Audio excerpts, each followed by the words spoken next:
Pikat kryesore kufitare do të jenë në fokus të kontrolleve të shtuara për rritjen e sigurisë ushqimore. Autoritetet bën të ditur se nëse abuzimet nuk verifikohen që në hyrje, ato janë shumë të vështira për të zbuluar më tej.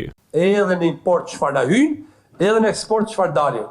Sepse ajo tuba e ushqimit që vjen për dishmëri këtu, vjen porti Durrësit, Hani Hotit, Kapshtisa, Kakavia apo ku janë tjera.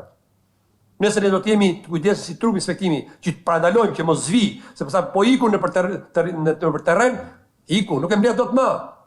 Siç kishim rastin që qëndruan fort për rastin e misit me aflatoksin të tepruar B1. Sula tha se do të ndjej nga afër inspektimet në doganat më të mëdha.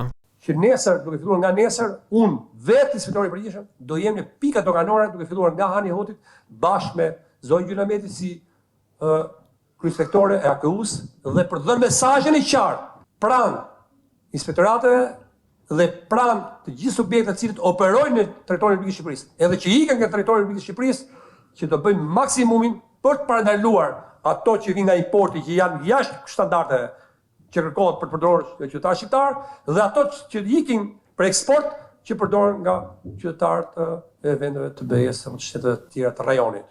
Vetëm gjatë muajve të parë të vitit 2026, Autoriteti Kombëtar i Ushqimit ka raportuar 5 raste të bllokimit të madrave të ndryshme që rezultonin jashtë standardeve.